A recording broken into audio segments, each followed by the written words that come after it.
Oversouls are advanced shaman techniques in Shaman King. They are metaphysical constructs, and what this means is that oversouls do not exist on the physical plane. Oversouls allow shamans to literally do anything. And when I say that, I mean it, my dude. This all starts when a shaman combines a soul with a medium, and that soul begins to overflow outside of the object it is possessing. Through this same overflow, coming outside of the shaman's medium, they are able to physically manifest and take form, and somewhat exist on the physical plane. The point of the oversoul is for an eternal entity to take a physical form. Or I guess you could say metaphysical, because an oversoul can only interact with you, but you cannot interact with it, unless you have another oversoul. And unfortunately, this would render all other forms of conventional weaponry useless. To form an oversoul is to form your ideas into the physical plane, or materialize them. When it comes to oversoul materialization, you can literally make anything you want. Anything that you can think of. And you can do this at any given moment. When Yoh is fighting Horo, he can take the oversoul he already had and seamlessly transform it into a shield. Tamao, when fighting Kana, Matilda, and Marion, takes her oversoul crossbow and instantly changes it into a shield to defend herself. And this is just the start of the unlimited possibilities you have with making an oversoul. Your resourcefulness in combat literally knows no bounds. Silva, one of the examiners for the Shaman Fight, makes a high-tech laser cannon out of his oversoul. What makes oversouls so broken are their unlimited resourcefulness. You are literally prepared for almost any situation. Oversouls depend on your knowledge and how the user interprets things. If you can think about it, you can literally do it if you're smart enough. You can regenerate your body by recultivating dead cells. You can resurrect yourself or others. If you want to fly, you can make wings, a jet, a spacecraft, whatever you want. And for the crazier abilities, you can make a city, an orbital satellite, black holes, supernovas, literally endless possibilities at your fingertips. Being a shaman is to use the power of gods. An oversoul is the closest thing towards using godlike abilities. The powers of a shaman are the powers of the universe in the palms of your hands. You can even alter your muscles and transform. This is what Choco Love's oversoul ability is when he is first revealed. But he is still human. That is why he has a jaguar-like oversoul around his body.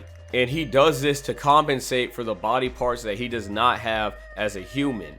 Shamans also have the ability to manipulate nature. You can literally do anything with your oversoul, and I'm not exaggerating, as long as you have the knowledge to do it. And this is why shamans are able to manipulate the 5 elements. If you know the properties of nature, you can create nature. For example, the properties of fire. Hao uses the oxygen in the air to burn things, and Horo takes away heat and uses water vapor to make ice. This is because they have an understanding of nature. Your spirit doesn't have to be element based in order for you to manipulate nature either. For example, Tao Ren manipulates electricity with Basan, a Chinese general spirit that has no affiliation with electricity. Lyserg manipulates fire despite his spirits Morphine and Zalel having no relation with fire, considering one's an angel and one's a fairy. Yoh can manipulate metal with a simple samurai spirit. The element of your spirit does not matter, and Hao shows this when he's using the spirit of fire, and he changes its elements because he is a master of the yin-yang jutsu.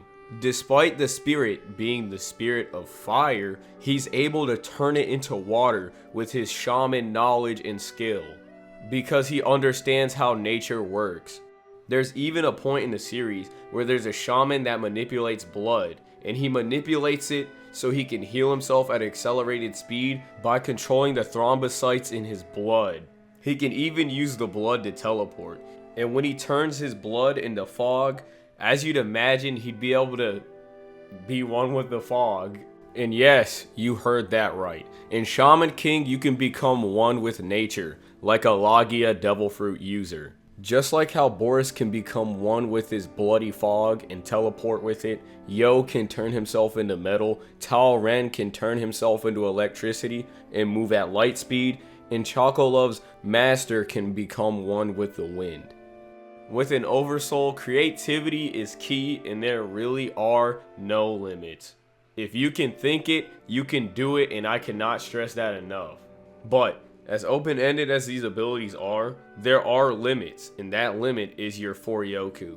If your Foryoku level is low, I doubt you'd be able to make a magnetic field or a supernova, because when it comes to an Oversoul, Foryoku is everything. Once you run out of Foryoku, you would not be able to harness the elements, transform, resurrect, recultivate your dead cells, or maintain your Oversoul. Now, in order to give you guys a rough idea on how much Foryoku it would take to manifest these Oversouls, or use a large-scale nature attack, at the start of the series, we do not get a number to tell us how much Foryoku Yoh has until afterwards when he fights Tao Ren and does his training inside of the Yomi Cave, which boosts his initial Foryoku and evolves his Oversoul. So keep this in mind, post the Yomi Cave, Yoh's Foryoku is at a 270. I'm gonna remind you again, post Yomi Cave, he's at a 270. Now, I'm not going to treat Yoh training in the Yomi Cave as a multiplier, as in, I'm not going to act like it doubled his strength or anything, because, you know, we just don't know, and I'd rather be accurate, because doubling it would kind of make a huge difference, like a really big difference. So I'm going to give or take with a rough estimate and say Yoh's base Foryoku level is around 150 to 160. And I'm going to go with 150. Now, Horo and Faust are at the same Foryoku level as Yoh, and he fights both of them. So they'd also be around the 150 to 160 range. With the 150 Foryoku level, when Yoh was fighting Horo was able to make ice spikes and sleet and constantly attack Yoh. And let's say that took away 50 of his Foryoku. So that would leave him with 100 left. And right before Horo runs out of all of his Foryoku, he uses his biggest attack, the Avalanche. So let's say it takes 100 Foryoku for Horo to materialize an Avalanche. And Horo runs out after materializing the Avalanche. That seems pretty weak, right? But when we look at the amount of Foryoku Horo has by the end of the series, and divide it by the amount of Foryoku it would take to materialize an Avalanche, that's 1,200 avalanches until Horo runs out of Foryoku. And let me remind you, this one avalanche that only costs 100 Foryoku is as tall as a building, and he can summon 1,200 of these without breaking a sweat. And Faust, with the same low Foryoku level as Yoh and Horo, can command hundreds of skeletons. This is not an army, this is hundreds of skeletons. And because of his resourcefulness with only moving the skeletons rather than conjuring his own, it takes less than 1% of Foryoku to control them. So he's controlling this army of skeletons, these hundreds of these skeletons, without breaking a sweat, with only 150 to 160 Foryoku. If you even, I'll even let you guys stretch it, you can do 150 to 200. Regardless of the number, it is insane. Just really think about that for a second. Horo can make 1,200 avalanches, but that's if he uses 100 Foryoku for each avalanche. What if he takes all of his Foryoku and puts that into one attack?